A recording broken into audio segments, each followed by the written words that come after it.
Hello and welcome aboard the Kerbal Space Podcast. All things Kerbal, all things space. I'm your host N9 and Hi, Mark. it's me again. He's still here. He's still your co-host. Yeah. Yep. So today's episode is called Into the Black, and it is themed all around interstellar travel. And it's also not episode 2, even though we had an introduction thing on YouTube. This is episode 1. We're gonna go over all the different segments that you can expect to see. We sort of did that with the first one, but Yeah, this is the official pilot episode. yeah. Yeah. So maybe Just next like- episode we should do a scientist episode or engineer episode. Wait, what? No, Because pilot. we're not Kerbal. No, we're not Kerbals. We're not Kerbals. We don't. No. Why would we be Kerbals? Well, I mean, I'd be a Kerbal. They don't I seem to need mean- any life support in space. That's pretty fantastic. But would you be a Kerbal in KSP too? You know, I will be. I will. All right, so the different segments that we're going to go over, we've officially narrowed it down to, like actual things instead of just concepts from the introduction episode. They're basically, we're going to start off with talking about Kerbal Space Program 2, both new information, speculation, just all in all jumping on the hype train, and talking about our ideas and, what we wish, what we hope things to be, stuff like that. Going on from there, we'll get into more real life stuff, wacky concepts, space news, history. We'll go over some of the things that you guys, the listeners, have told us, a little listener spotlight segment before we get into the challenge, and then let you guys know what the next episode is going to be. That's pretty much what to expect from these, yeah? Yeah. All right, it's so pretty basic. Yeah, I think we'll sort of follow that outline, I guess, for each one. But the thing is, at least I can speak for myself here. I'm pretty chaotic and sort of just wing things at all times. So who knows? Things might jump back and forth or just blend together. But that's basically what you can expect. You have no idea how hard it was to start today. The amount of foolery that we did. We had to count down a few times. Yeah. It just got delayed a little bit. I mean, all good things get delayed a little bit, right? Right. That's what we keep telling ourselves. Works. Like, SLS, the Starship launch, FAA being all, annoying about it.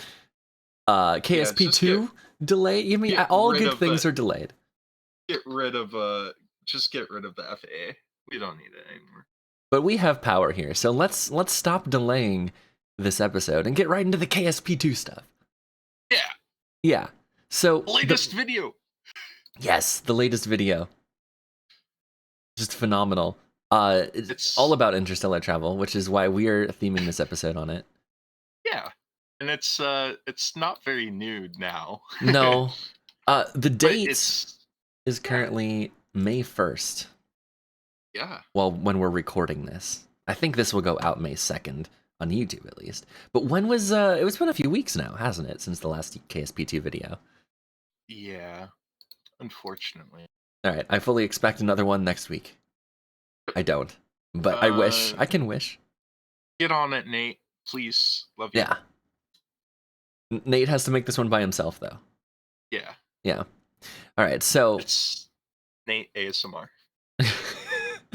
The part of the KSP2 video, which just had Nate fumbling around in the background, it's just that, but that's the whole episode. Yeah. I would see that. I would watch that. I would watch that every day for the rest of my life. Yeah, absolutely. So anyways, about the KSP2 video. There's just a Yeah. whole bunch of stuff to unpack out of that, both specifically and in a broad sense. Just in a broad sense, first, I guess, the concept of interstellar travel in our beloved Kerbal space program is insane. Now, there's a few planet packs and things that actually introduce a hold on, a car was driving past. Introduce a distant planetary system which has a whole new star that you can travel to. However, I don't believe that any of these mods truly have them at like the astronomical scales of how far away different stars are. Several light years away. I don't think that the original game is fully uh capable of having them so far out. Have you ever played with that mod that added a black hole though? I don't believe so. I haven't really touched too many mods. I'm basically a vanilla god. Yeah. I like to make little uh relatively poor flying weird aircraft in vanilla, which is why I primarily focus on aircraft instead of Yeah. spacecraft. I feel you. But there, to speak about it, there was a black hole mod. I'm not sure if it's working for the most current version, but what have you.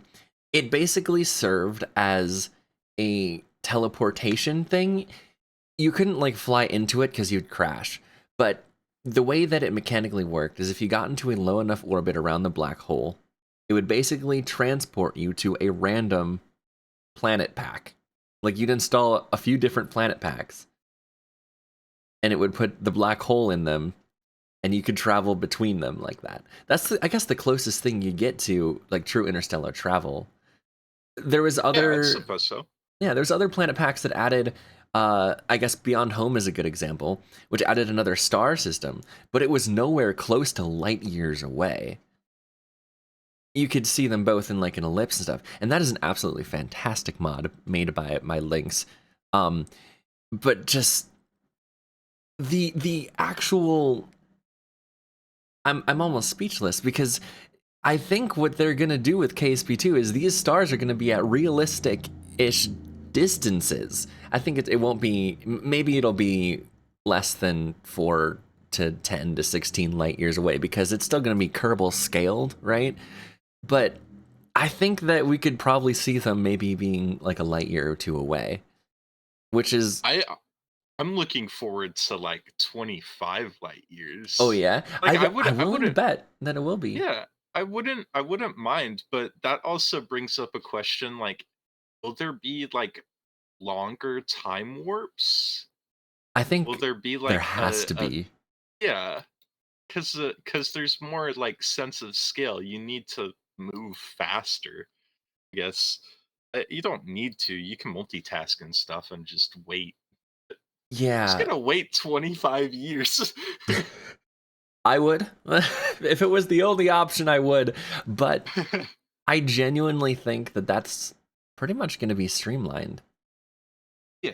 Like that, their whole concept of, I guess concept isn't the right word, but their whole goal of making this new game is to streamline it like absolutely crazy.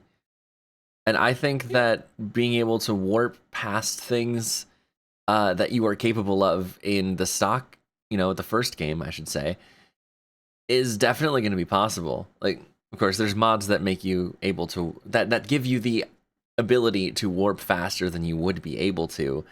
Uh, but depending on your install and sometimes just the game itself, that led to Kraken attacks for sure.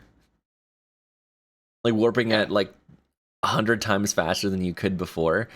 Definitely gonna be there's gonna be some glitches.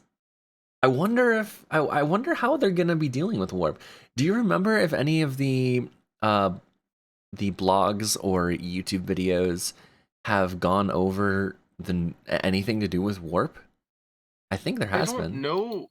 I don't I can't like per se like name exactly which blog, I have a feeling that they've talked about it before in some shape or form, but I can't put a finger on it really.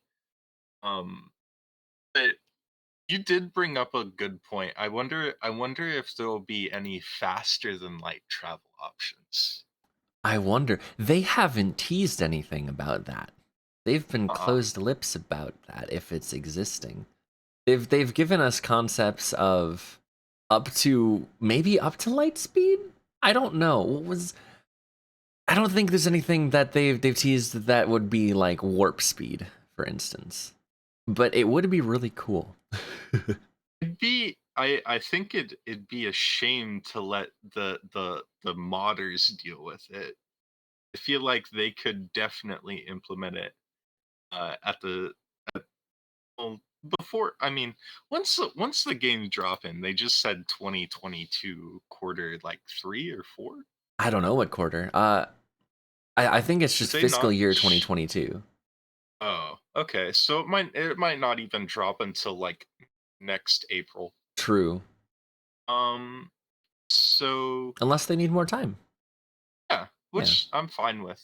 You know, it's better to give them time and let them work and not get stressed out and overhyped about the game.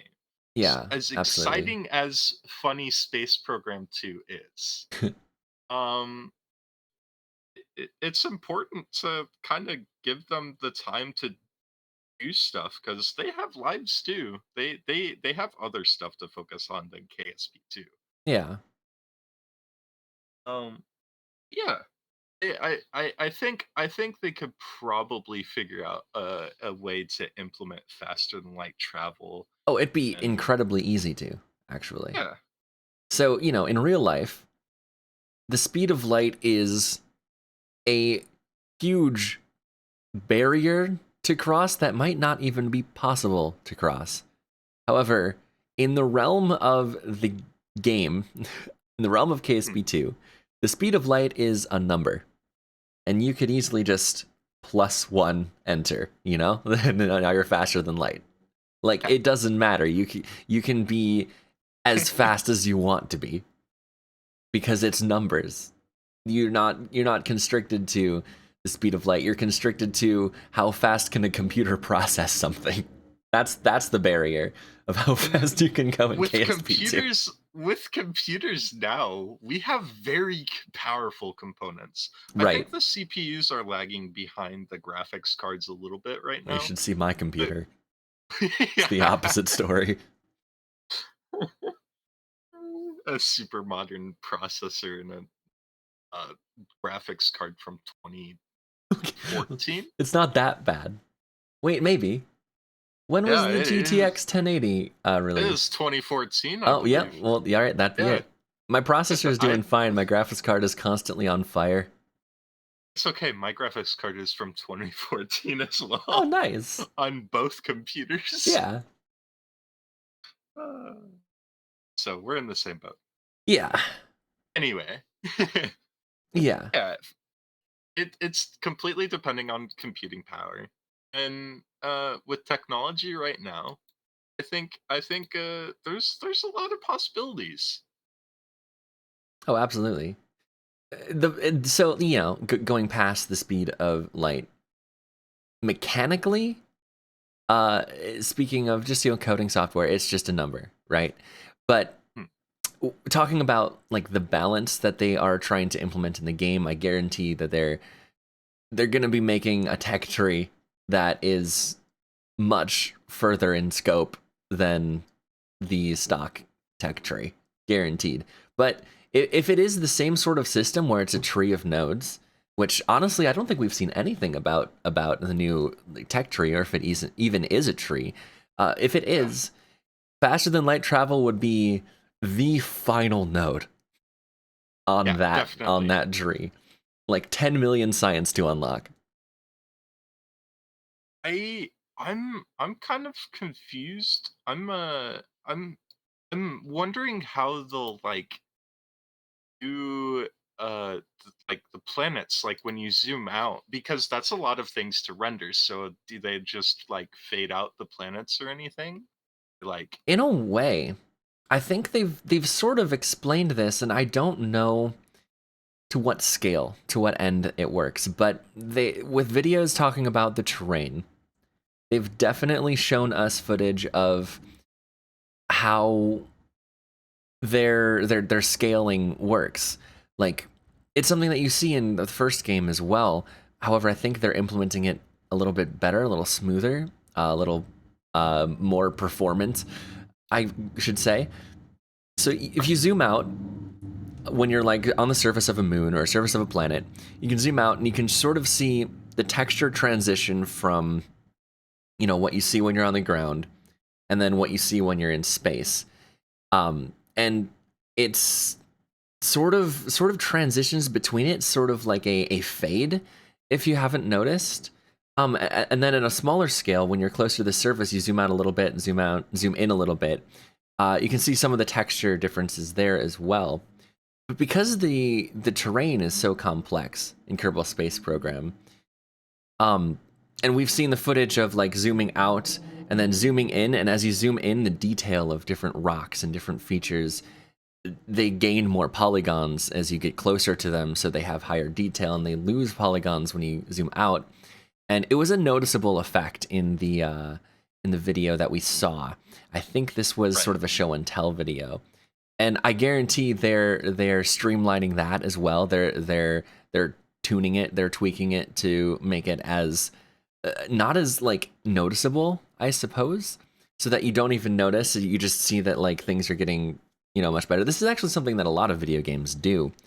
However, I think that it's going to be super important that KSP2 nails this, because in the stock game, I'm pretty sure that like all of the planets in the Kerbal system are loaded. Like if you grab the Hullcam VDS mod, you can zoom into a planet from orbit of Kerbin, for instance, and you can Right. zoom all the way in. The skybox gets really, really, really blurry as you zoom in. Again, you just see several pixels of it. But then there's the pristine, like perfectly rendered planet that you can see. And I'm not sure if KSP2 will basically implement something like that. I think that you'd be zooming in on maybe a low poly version of it, or Right. or that could change with your zoom. But I don't know. We're talking about a mod here. But the idea is, say the map view, you can zoom out, and you can zoom out to the entire Kerbal system. I imagine at certain points, you'll start to lose polygons on some of the planets in a way that you can't visually even notice because of how small they are now. But it's still important they do it to save processing power. And you can zoom out away from the entire star system, which I'm stoked about. And all of the Yeah. planets are probably, if they need to be rendered, like a single pixel or something, because you can't see them anymore. You can only see like the dot of the Kerbal star. And you zoom out to another star, and maybe you can click on a different star that you can see and then zoom in, and the process happens again but inverted, where you get more polygons. And theoretically, if it works like this, you'd be able to seamlessly go from like different stars, different planets and stuff, and it's not like lagging the computer behind it all, right? I Right. think I don't know exactly how that's going to work. I'm not a graphics designer. I'm not a game designer, or I know minimal about coding and stuff Just like that. something you picked up on with like how they did the show and tells and stuff. Yeah. So many of you will probably know a hell of a lot more about this than I know. So please yell at me in the comments of the YouTube video, KSP forums, Discord, about why I'm wrong, or, if I'm right. I would love to know more detailed descriptions of what I'm talking about. Like Right. legitimate descriptions instead of what I've been doing. You know? That's how I think it's going to work. Oh, so something cool I thought of, right? Yeah. So there is this mod. I don't remember what it's called, but essentially it gives you like something so you can make like the James Webb Telescope or the Hubble Telescope in KSP, and like Oh. all of the planets, you have to discover all of the planets, and you get a little bit of science for finding them. Oh, But right. yeah, I've And heard of it. so I think that would be really cool to implement into KSP2. Right, Right. you know all the planets, right? Because like you can just find them with telescopes and stuff. Yeah. It's sort of like an But understood, like, we've been looking at the planets for right, centuries before we were the able to go inner into and outer space. planets, but exoplanets and like, well, Pluto, if For they instance. keep Elu, Oh, they'll keep for Elu. instance. Right. So if you don't know what Elu is because it's so far away, so you need a space telescope to find it. And what else you can do with this space telescope? You can find extrasolar like asteroids that you could maybe try and land on. You could find other like star systems and Yeah. do research about that and get like have another way to get a lot of science just by like finding things and taking time to like scan the area with RCS and like move around the lens and find stuff. Right. That would work really, really well with a progression based game mode where Right. you have to place a satellite in orbit, basically a space telescope, and you have to look for maybe, it might be tedious to try to look for a star system because they might blend in with the skybox, but maybe you just run an experiment and then it will find a star that is able to be traveled to. Right. But maybe until then, it doesn't even show up on the tracking station, or like Yeah, like exactly. the That's like my the thought. asteroids and stuff. Like maybe the something like Pluto, which is a known entity, it's just so far away that you wouldn't be able to see it. Maybe it shows up as like a question mark on the tracking Yeah, station, like its orbit. that's what I was talking about. How Elu wouldn't be. It would need a space telescope to be found because it's so far away. You can't find it with a normal telescope. Right, right. I think there'd be it would show up as like a question mark and its orbit is known because you can sort of observe the dot from the ground, but in order to gain any science from it, you could probably travel there or use a telescope for something in the solar system. But for something Yeah, outside of the solar system, you gotta look at it first before you can send something out there, right? right. Like, cause Maybe the orbit wouldn't even be known until then. maybe. So Although it I think doesn't. I think that they might not do something like that simply because people long before a single rocket was invented were able to map like mathematically Star where, charts and stuff. Yeah, yeah, that's fair. That's fair. they might take that into account.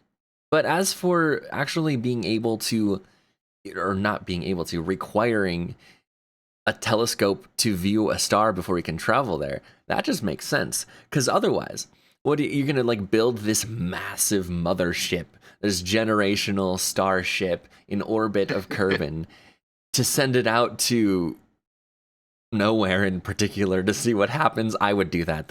I would still do that. But no, this would make sense. But I could also see it in like a sandbox mode, having just everything visible too. Right.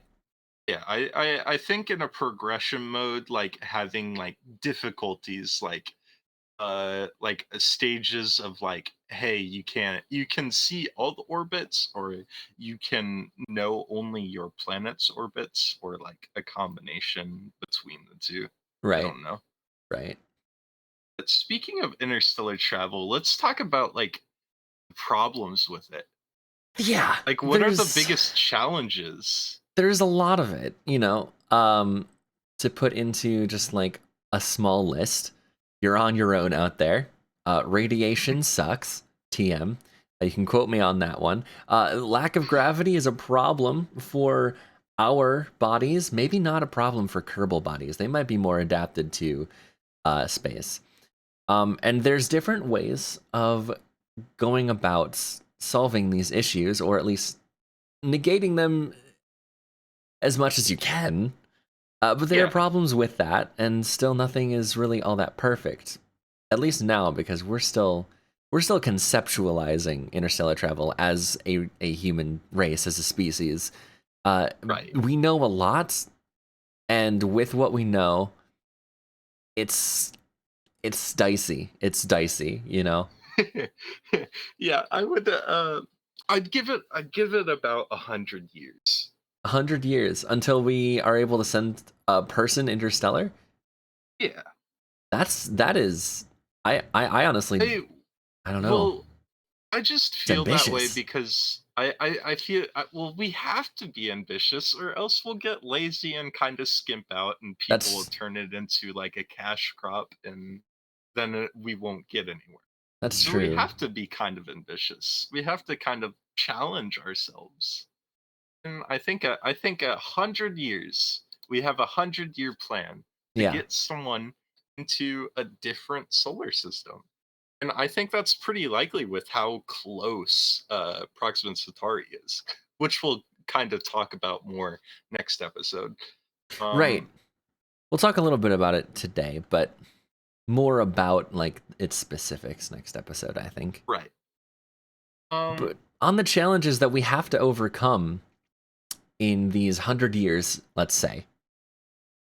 The first one that I mentioned on the list is that you are just on your own. If there's a problem, you have to be entirely self-sufficient to either uh, accommodate for it, adapt to it, or repair it.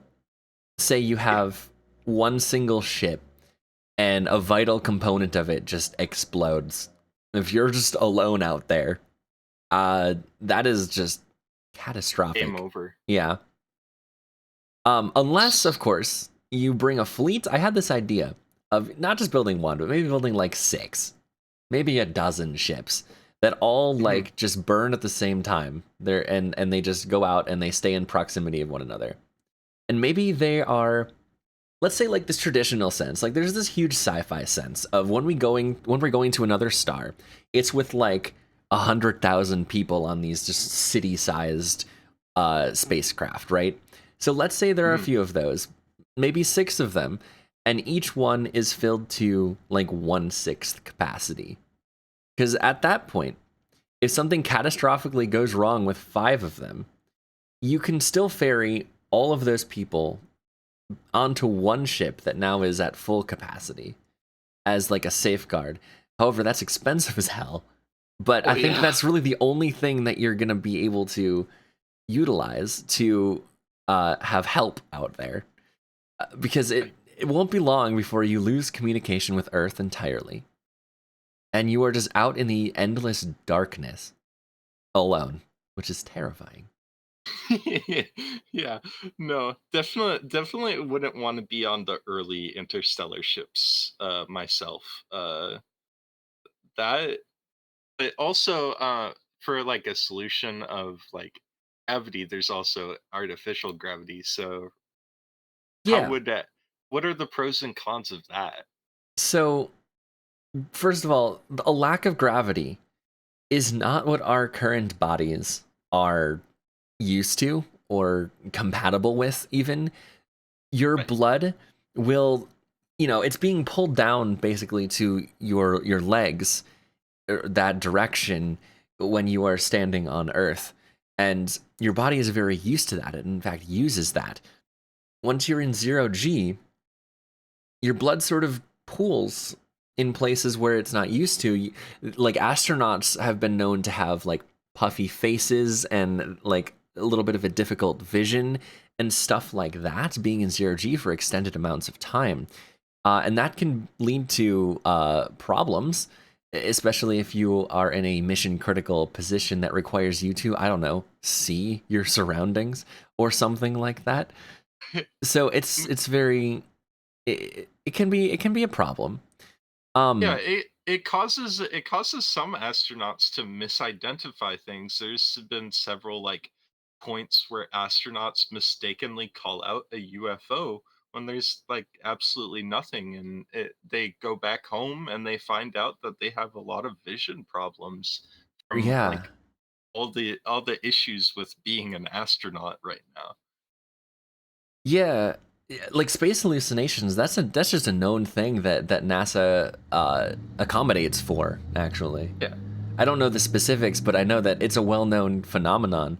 That there was a story Right. This was the Soviet Union, and I believe their Salyut station. I might be wrong about this, but their crew basically on board reported smelling this noxious gas, and they had to return home and like put on their pressure suits and stuff early, because they were basically afraid that a poisonous gas was leaking into the capsule, and they wanted to get their cosmonauts out of there.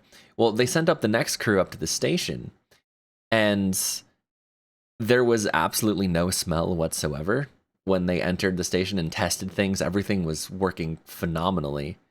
What it turned out to be was the first crew that was up there. It's not the first crew, but the first crew I'm talking about.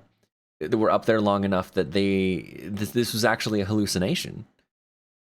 And that's something that is since then just been a known thing that's possible up there. I don't know all the stories about that, but that is one that I've heard. I think I've heard about that too. It's been a while though, but Yeah. yeah, I think space hallucinations may be even worse considering interstellar travel. I mean, Right. it maybe not because like if you do the whole fleet thing, you have several other people to talk to. Yeah, at least I one. Yeah, at least one. I do want to talk about what my theory of what a realistic interstellar travel will be like, because I don't think it's going to be like cities traveling to other stars, at least not at Oh first. no. Um, but let's talk about another really, really serious issue with traveling into space, even to low Earth orbit: radiation. There's three main sources of that: from the sun, from particles trapped around the Earth by Earth's magnetic field, which we know as the Van Allen belts, and interstellar radiation just coming from deep space, just bombarding things that I think our star protects us from, if I'm not mistaken. But radiation is a huge issue. I don't know if you've seen, For All Mankind, the moon scene. I won't spoil anything. That's like the solar storm that happened. It Right. was like just devastating. Um, but even like outside of solar storm, just the radiation in the background, like once you leave our solar system, is sort of really deadly. Like if Yeah. particles like go through your I think it's gamma rays. But like the gamma rays or particles, which have you. I'm no scientist. I just know some basic You're gonna stuff. turn into the Fantastic Four, basically. Um, Well, that's the absolute best case scenario, is you just get superpowers when you're out there, right? yeah, you turn into the Fantastic Four, but instead your superpower is death. Right. The Yeah. unfortunate truth of the matter is radiation tends to mess with your DNA. Uh-huh. Right? Your DNA is, like your cells building blocks. It tells your cells how to repair stuff, and what you break your DNA basically. Your body forgets like what to do. It starts doing the wrong thing. It's what can cause like cancer growth in your body, or Mhm. things that are very deadly.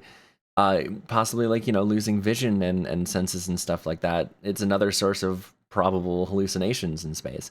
But that is, a really serious issue, which can be accounted for. Although I'm not sure if we have a surefire way of completely negating it. Like we have We have radiation shielding, but Yeah, we have radiation pills, we have radiation shielding, we have some filters that help with a couple types of radiation. I'm not sure if it helps with gamma rays or anything. right, Uh, but yeah, there's ways to mitigate, but I don't think there's any surefire way to completely uh null the risk. true. Like a simple thing as there's active shielding, there's passive shielding for radiation, and then there's like mitigation. So there's concepts of taking human DNA and morphing it somewhat with tardigrade DNA, which is like the most, like a tardigrade is I believe one of the most like radiation like resistant creatures. Yeah. I, I I don't know if I remember know I it's remember considered a reading creature, but the article about them sending them up to space and them like living in a vacuum yep, or surviving through a vacuum for God knows how long. yep. Um, It makes me wonder if this process of morphing our DNA with that of a tardigrade is like the natural progression of all um like intelligent species, and we're just going to become aliens one day, right? yeah, we And it'll be become an some morph alien. of those things. But anyways, I wanted to talk about like my like concept of what a realistic interstellar travel might be like. I don't think it would be uh very viable to send like people to another star right away. I have this theory of, now I don't know if it's entirely possible. I don't think so, but it comes along the lines of, I guess, cloning, where you're able to create from an embryo a living person in basically a lab, and something that can be completely automated, where you don't need a doctor there. It's just a whole bunch of software and a whole bunch of devices and stuff that will basically grow up a human person, and then you'd be able to create a human once you get there, right? So you put all that on the spaceship and send it out. You don't need to worry about keeping humans alive for generations. You can just make them when you get there and have that Right. be entirely automated. You'd require a far less mass to send out there. It'd be far less complicated. Um, uh, arguably more complicated, I guess. You could go either way, but it's a theory that I have that that's pretty I much think what it's going to be like I at think first. maybe a few people may have issues with that. Oh A yeah, few entirely. humane societies may have an issue with that. Yeah, But you're you basically know, just creating a person, and they're essentially a slave that just yeah. wakes up at another star system. They don't know Earth or other people apart from a little video that you put on a monitor when they wake up. And that teaches you everything. That teaches them their How purpose. to It be tells you who human they are. 101. It's very inhumane. Yeah. Extremely. I don't know if it's going to ever happen, but that's a concept that I thought about the other day at work. I feel like the way humans are that are capable to do something like that, they probably would do something like that. Probably. But yeah. Um, So that's a little bit about KSP2 and interstellar travel. yeah. We're taking up a So lot of time already. Well, so let's go on to the new things here. We got yeah, some real got life interstellar stuff. Xenos. Xenos is on the topic of interstellar stuff. The Yes. first interstellar meteor that was confirmed Yes, to that is hit the exciting. Earth. Yeah, And it was hit not the Earth. a alien embryo in a robotic chamber. It was a meteor. Ah, dang it. Or was it? Oh, I mean, it could be. It I could mean, be. the U.S. Space Command is the people who, you know, Were they the ones who confirmed it. discovered it? So, As I don't. in, They okay. weren't the ones to discover it. It was reported by Amir Sarah and Abraham Diab. I don't know. Okay. I probably butchered those names, but I butcher names yeah, all the time. If you've been to my streams, you know. yeah. Yeah. Um. So and then it was confirmed by the U.S. Space Command. But Okay. Area Yeah. 51 aliens. Who knows? Who knows, really? It could be an alien. It was something that where did it fall? It fell off the coast of Papua New Guinea Yeah, in 2014 yeah. from a hyperbolic orbit. Do we know what it consists of, or was it just an Um. event? Do we have the meteor? I don't yeah, I have the meteor in my hands Oh, that's right now. awesome. We should get the meteor on the show. Yeah, yeah. The meteor the meteor is our first guest. It's Yep, right here. it's right here. Say hi to Cenos. Uh, More so, I don't know. Is it something that basically was destroyed? I almost think that it was.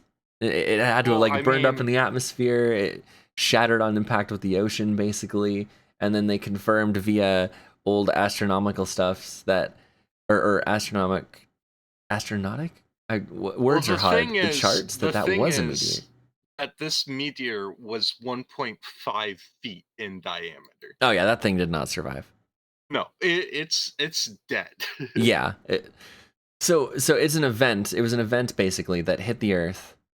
Uh, no survivable things except for probably the giant ocean alien that has been growing in off the coast of Papua New Guinea ever since. But it was just Right. basically confirmed via like looking at its trajectory that it came from outside of our solar system, which is very cool. Yeah. Yeah. It's not the only interstellar object that we have confirmed to visit our solar system. More recently, in 2017, Oumuamua flew past our star system from who knows where. They probably do have guesses as to maybe if it came from another star, but this is basically a wacky old elongated, what we believe, um, asteroid. Is it considered an asteroid? It's just an interstellar object more than It's an anything. interstellar Interstellar object. object. Yeah. Asteroid would have to be in our solar system, wouldn't it? Yeah. But Um it flew by like relatively close to our sun, like closer to the sun than it Earth. basically went into Mercury's orbit and then passed back out Yeah. essentially. And it came from uh there isn't an up or down in space, but No. relative to the plane of the ecliptic plane of the planets around the sun, it came from up and then swung around the sun like more than a 90-degree angle with that gravity assist, more on line with the ecliptic plane of our planets than it arrived at, which was interesting to me. And how close it came to our sun was also really interesting to me. I remember years ago when this was like a new event, how many like different concepts people were. They're like thinking that this was some sort of alien spy or like a dormant spacecraft that was just using our star to get somewhere else or something like that. And I always thought I that was mean, cool. it has a really weird shape. It's It just does. it looks like a space turd. I wasn't gonna say that, but I mean, another cool well, thing about it its name is that Oumuamua is a Hawaiian term for scout. yeah. So it fits along the same concepts. But I accidentally cut you off. What were you going to say? It's a very weird shape. It's just elongated. It is like they said 300 to 3,000 feet long and a width of 115 to 548.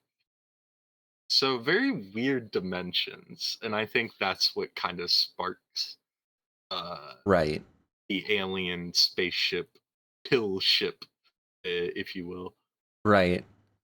And especially how we observed it basically sort of speeding up, I think. Yeah. Although I'm not sure if that was confirmed just an interaction with the sun basically or if that's just what gravity did to it. But still a really cool thing. These are, I think, the only two confirmed interstellar objects that we've witnessed, right? Yeah, I think so. At least confirmed. Right. I mean, there's plenty of things that could have previously been interstellar objects. True. For all we know, like Mercury could have been an interstellar asteroid that got caught in, you know, the sun's orbit or something. I'm More not likely than that is it would have had to just like impact something like crazy to slow down enough, to be honest. right. Yeah, I was just more so using that as an example. But I see. unfortunately, I don't think we'll have enough time to cover the rest of the topics we wrote down. Well, there's some Unless that we can go you over. wanna. Unless you We're want to we're do gonna this a try to little keep we're gonna try to keep these rapid episodes fire. towards 45 minutes. However, we are by all means not like tied to that at True. Yeah. all. So I don't see a need to slow down our roll here. I think this next one with the nearest stars we can go over next episode. But as far as interstellar objects go, they're not necessarily the only ones we know about because we've technically sent 3 of our own interstellar objects out into space, haven't we? Yeah. I mean, technically, New Horizons isn't interstellar yet. Not yet, but it definitely will be. It definitely will be. And I'm very excited about this. I mean, Yeah, I wonder what sort of science we will gain from interstellar space. we're definitely going to know more about interstellar radiation, I'll tell you that much. Oh yeah. And learn how much it will destroy the human's body. Or give us superpowers, you never know. Or give us superpowers and I can Yeah, become the Fantastic Four. absolutely. Yeah. All right, so Voyager 1 and Yeah. 2 were probably the most well-known spacecraft that we have sent outside of our solar system. Right now, Voyager 1 is traveling at about 17 kilometers per second relative to the sun. I think Voyager 2 is about 15 and New Horizons is about 14. Which is pretty dang fast, but interstellar speeds is just at a snail's pace. Mm-hmm. Like going to another star, right? I've done the math. I've done the math on this. We have the technology. We've done the math. If Voyager 1 was aiming perfectly towards the Alpha Centauri system, which is the closest star to Earth at about 4.3-ish light years away, which light years is maybe something we can't conceptualize so well when we say that, right? What we mean by light years is about 9.46 trillion kilometers, which is also impossible to conceptualize, so we'll just go with light years, right? So Right. Voyager 1 will take about 77,000 years to reach Alpha Centauri if it was pointed in the right direction. Which, by the way, is, as the KSP2 video said, like shooting a grape on the surface of the moon with a bow and arrow. From the surface of the Earth. From the surface of the Earth, right. But 77,000 years, that is a snail's pace. That is taking, like, a single snail and telling it to go from the East Coast to the West Coast of the United States. Probably several times over. No, telling a snail to go from California all the way, or wait, no, from Antarctica to the North Pole. We'll do that. That Okay. sounds like better. Yeah, but, long story short, it's a long ways away.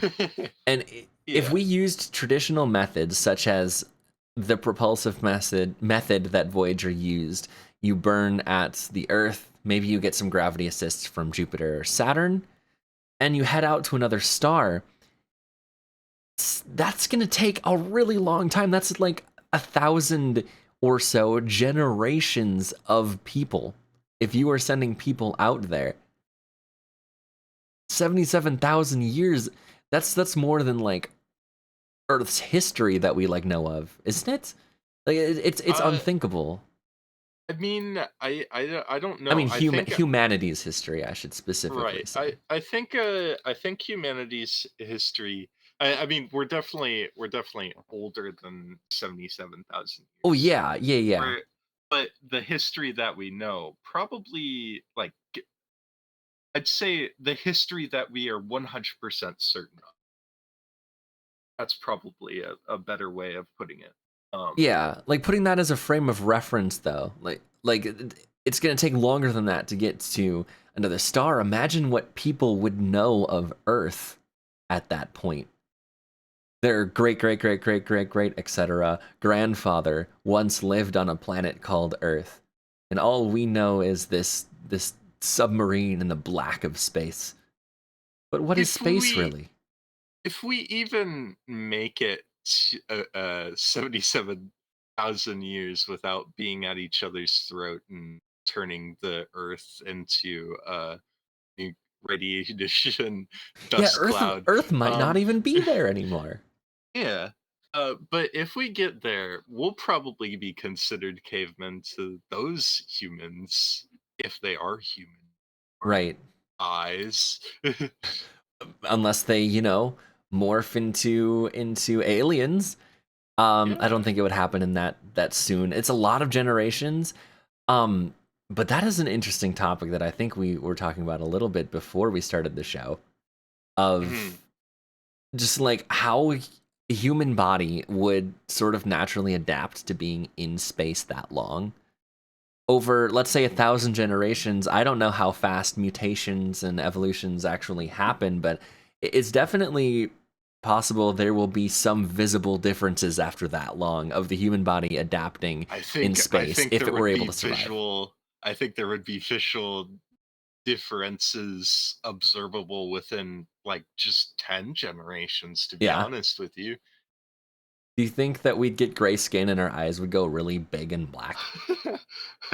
Probably And our not. bodies would shrink, but our heads would get bigger? Oh yeah, That's gotta because we be it. have such big massive Yeah. brains. Or maybe our heads stay the same size, but we don't need as big of bodies anymore. Yeah. That's a fascinating concept to think about, We and it's turn into entirely out ET. of my we turn into ET. It's entirely out of my realm of expertise. Entirely, I am not qualified to be talking about any of this, which is why we're talking about it. Right. Yeah. Well, okay. Moving on from a concept that we talked about very earlier on in the show of using space telescopes to view other stars to travel to. We have done that in real life. It's Dude. a, it's a it's a real life Yeah. step. Yeah. They made it Oh, into I'm a real so thing. excited. I'm so excited for James Webb Telescope. Yeah, of I course know we have to that talk that about James happened a Webb. bit. I know that happened a bit ago at this point. But It's only been a few months. yeah, I mean, it's been a longer time than I think it's been for Been like the 17 KSB up. weeks. Oh yeah. Um, Christmas of 17 weeks though. 2021 Yeah, is when that launched. I watched the launch live. I think I did too. I might have been at work. I don't remember where You I was. probably were at work. You tend to watch stuff while you're at work because Yeah. you don't really have too much to If I was do. like watching it on stream with people, forgive me, I am a very forgetful person. It's okay. We all are. But yeah, what do you know about the James Webb Space Telescope?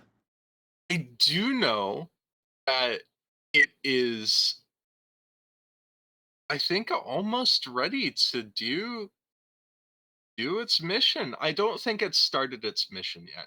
I think it's still in process of finishing setup.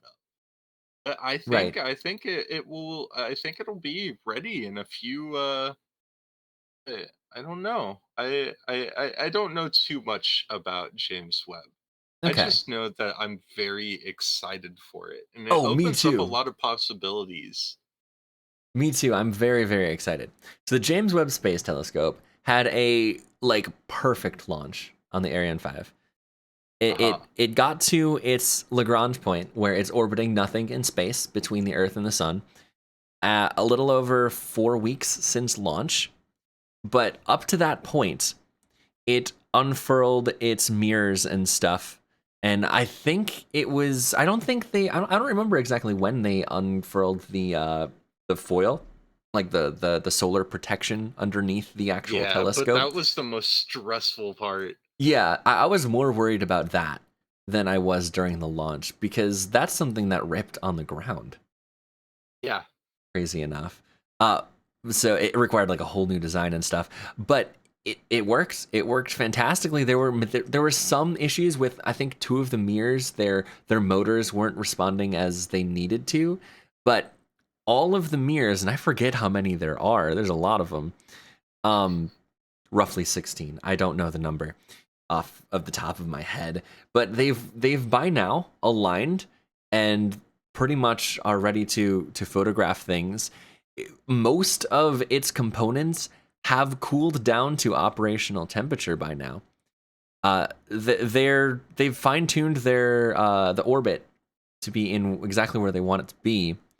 And the phase of the mission that it is in now, which is about 17, 18 weeks or so, is instruments commissioning. So basically, they're getting ready to fire up these science experiments and actually have them running for real. They're pretty much at operational temperature. Everything's going well. This is about to get going. It's about to get exciting.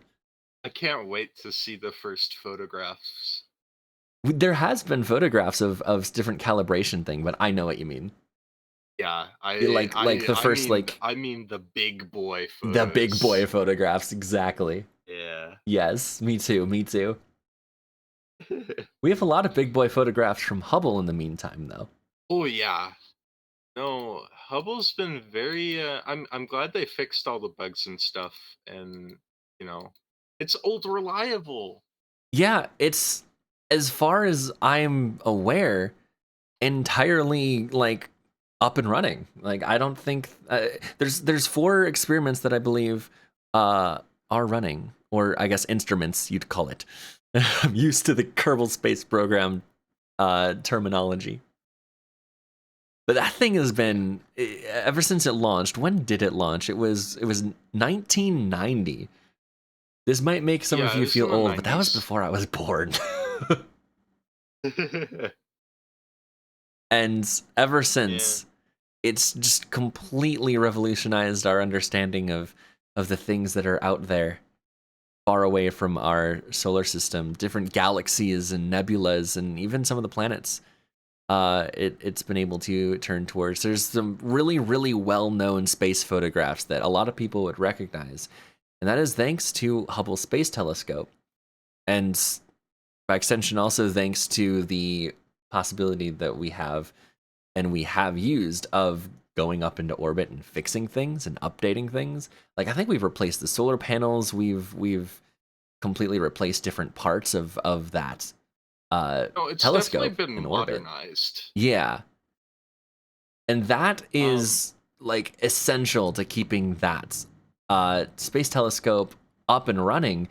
It makes me a little worried, but also thankful that we still have it up and running since we no longer have a space shuttle, you know? yeah. But there's the But possibility of, I suppose, we other actually spacecraft going up and doing we things with actually it. did miss its 32nd anniversary Oh, last did week. we? It was last week? Yeah. Oh, wow. Yep. It was the 25th of April. Well, would you look at that? We should have done this last week. I know, Oh, well. but we were too busy. We were too busy procrastinating and being Yeah, busy at somewhat. Both. and being I'm busy. usually busy doing both of those things. But yeah, it makes me wonder if we're going to be able to go up and do any more repairs to Hubble at all. Like, do you think Dragon will be able to?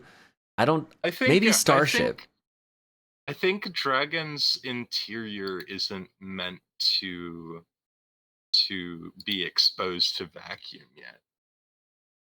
So it might be a job for Starship. Might be a job for I don't Starship. know. If we, I'm very excited to see that grain silo fly into orbit. I hope that we get to see that sooner than later. Actually, Yeah. segue, random segment time.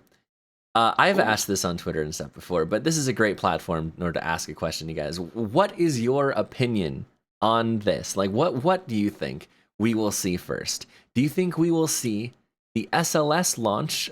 Is it Artemis 1? yeah, Artemis 1. Artemis 1. Do you think the Artemis 1 mission will launch first? Or do you think that Starship will launch first? Or do you think KSP2 will launch first? Of those three, what is your guess? I'll tell you mine.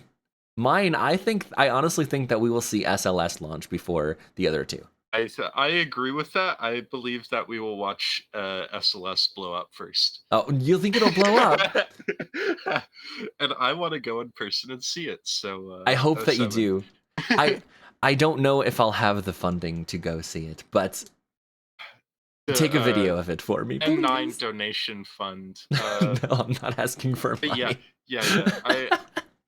I've been trying to convince my mom to take us down and get us a hotel because we live pretty close. We I'm live in the 20 hours away, Pensacola. so yeah. We live in the 21? Pensacola hours, so Yeah. area, so it's like 8 hours away instead of 20. That is awesome. Yeah, but still probably have to stay overnight for to make worth. Right, right. But All right. yeah, I really want to see that. So, me too. Me too. We'll take a video if I go. Yes. Yes, please. Yes, please. You get new engine sound effects Yes. for all Yes, I Kerbal do. I do kinds. make it a very good quality audio recording. All right, for I don't this, think I've that since I've gone a little off track now with asking the question, we might as well keep riding that train, right? right. Let's skip down to maybe our favorite segment of the show. The weird and wacky of the spacefaring world. Okay, Trent, I got a good one for you. Okay. I got a good one for you. We talked about this before the podcast. I kind of spoiled it to Yep. you. But I but know what it is, but like this the is a ridiculous space concept. cruiser. The space cruiser. The space It's cruiser. Yes, the space cruiser was an American manned combat spacecraft designed in 1973. It was a study in And 1973. Yeah, but let that yeah, sink in. American manned combat spacecraft. And for those of you watching on 1973. YouTube, there's a picture of it on screen. So just let that sink in. All right, Yeah, tell love me you to about this death, thing. video users, people watching on YouTube. Um, You got to but tell yeah, me about this yeah. thing. Okay, so in the first half of the 70s, U.S. Navy needed a reconnaissance vehicle. So Right. what better launch platform for a reconnaissance vehicle than a ballistic missile submarine's Poseidon missile? Yup. Yeah, that's. I can't think of anything else to send a manned spacecraft on, but launching a Poseidon missile from a submarine And with this on top. this spacecraft was designed from Poseidon's multiple reentry vehicle warheads, and they just mounted 17 engines to one and put a man in it Yup. Yup, they sure just did. to shoot down some satellites and spy on the U.S. Navy.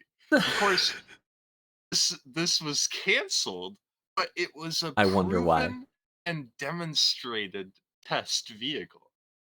Of course it was. I want to know what exactly.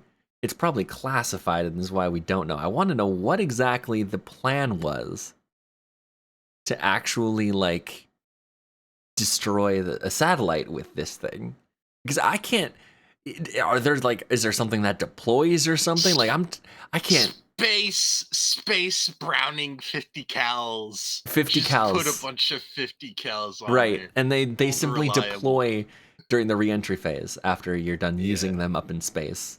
They Yeah. just had two nose-mounted 50 cals that just would shoot them down. Probably not. It doesn't say what armament it has, but Yeah. it's so funny. I Oh love it. gosh. I just read a sentence on this article. Yeah. There was, it's considered a land launch or submarine launch from Peacekeeper ICBMs, right? Or an air launch from a 747. Yep. So its Yup. launch vehicles would be a Poseidon missile, a Peacekeeper intercontinental ballistic missile, or a 747. Yeah.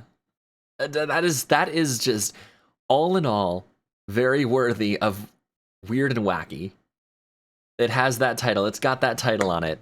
Just stick a person inside of a very, very long, sharp nose cone with 17 engines on the back. Meant Fly for that thing into nukes, orbit. mind you. Meant for Meant nukes. for nukes, yeah. Yeah. Man, the 70s were a time to be They were a alive, I time. tell you. They're some of my favorite space concepts from the 70s. But we'll have plenty more time to talk about that later on. Let's move on to the next segment here called the Listener Spotlight. That name might change, but basically, if you guys have any cool stories or anything to share with us, we can sort of give the segment to show off. I guess it's sort of like a show and tell type thing.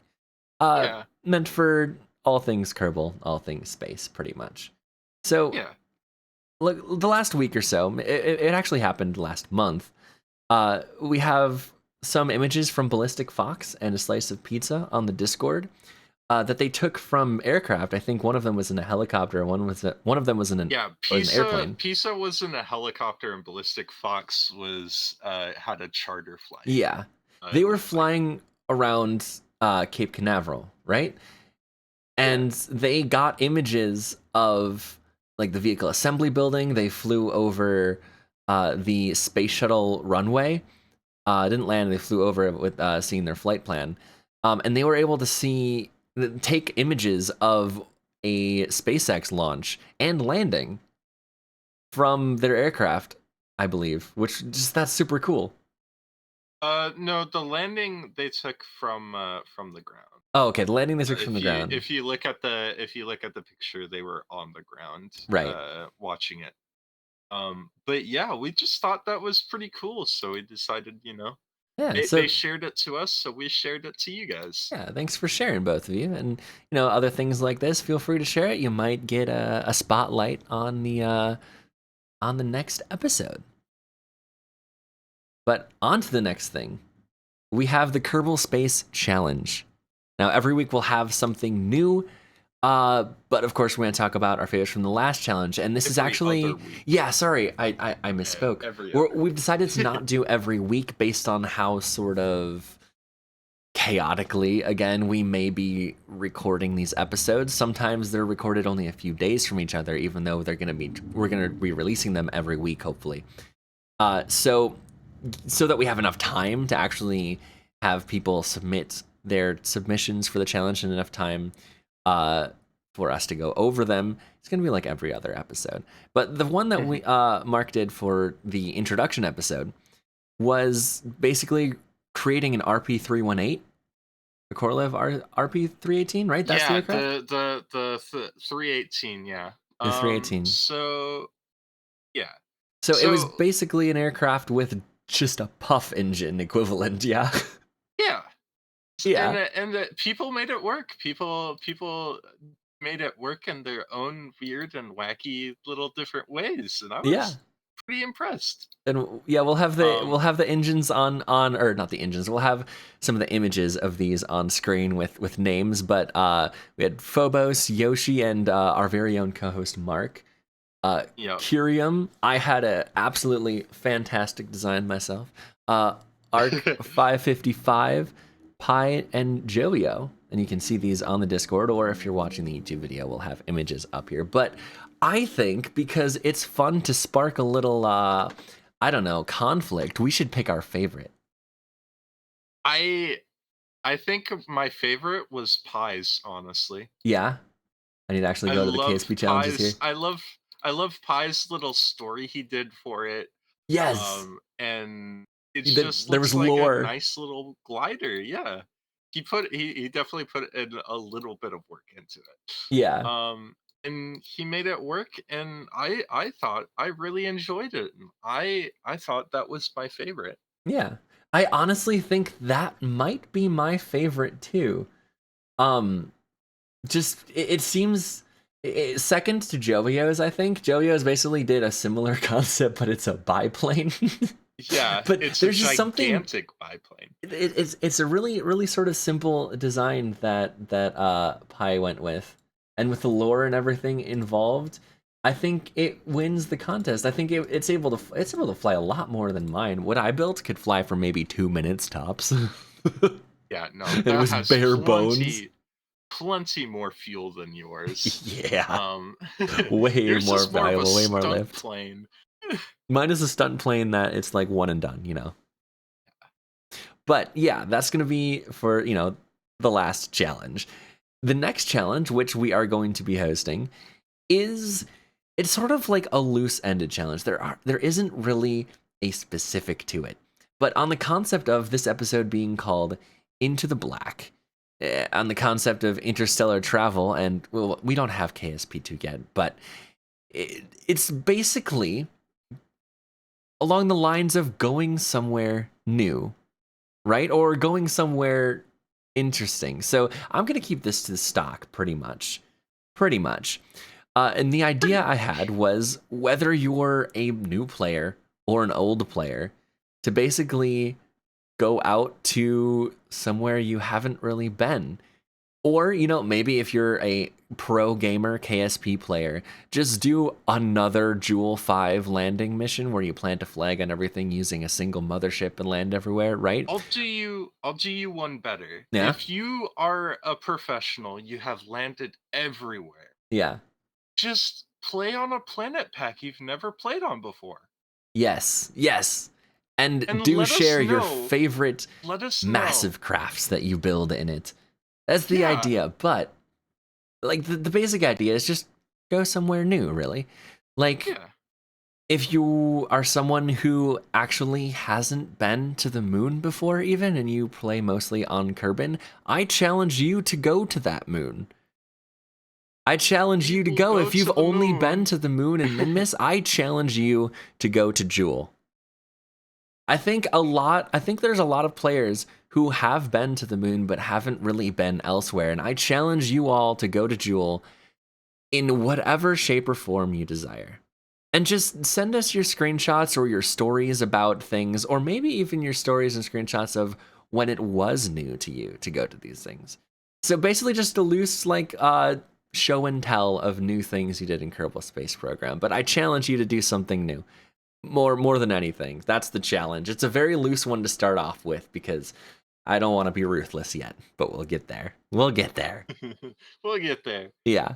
But yeah, tell us why it's so important, or like why it's so new, and we'll pick whatever we think is the most like wholesome, or like I don't know, just the most, I guess, groundbreaking or personal kind of mission. Right. Absolutely. Well, Mark, I think we've talked about pretty much everything that we wanted to. Apart from some things that we might be leaving for the next episode. Except we haven't teased the next episode. Well, that's what this segment is for. Yes. Destination is the next one with our first guest, who we shall not name. Shall we not? Well, name? actually, I think we did actually. I think we already have. We actually did. Yeah. You spoiled it. I did, of course, so that we get, because we're going to be talking to them a few days from now. We want to get people's, questions and stuff a little bit ahead of time. Otherwise, they have a single day to get to us, and they might not get all the questions involved. So the next episode is going to be titled Destinations. This first one is Into the Black, interstellar travel and all that. Interstellar travel, unless you're doing what I mentioned very early on in this episode and you're just building a mothercraft and sending it into open space with no destination, will always have an interstellar destination. So the next episode will be called Destinations. We'll be talking about like new planets that have been teased and conceptualized ones that we don't know about, but like there's a lot of cool planets that we're going to be able to experience together once KSP2 actually arrives. There's a lot of really cool science done about observed planets at real stars near our solar system, like Alpha Centauri and a few others. And we could go into what scientifically they assume those planets to be like and stuff like that. And we will have better. Yes. Who better to ask a guest who makes planets for Exactly. KSP? Our guest for next episode is none other than Games Links, the absolute wizard behind the mod Parallax, which just overhauls the terrain to just stellar levels. It's fantastic. And they've also developed several mod packs, several planet packs, I should say, including Beyond Home, and then there was a few before that. They're really good. They're really good at planet design and stuff. So we're going to be talking to them. If you don't know who they are, that's the introduction. I'll leave a link to their channel down below. If you do, if you have some questions or discussion topics, what have you, that you'd like us to talk about, feel free to let us know as soon as possible. We'll be talking to them very soon.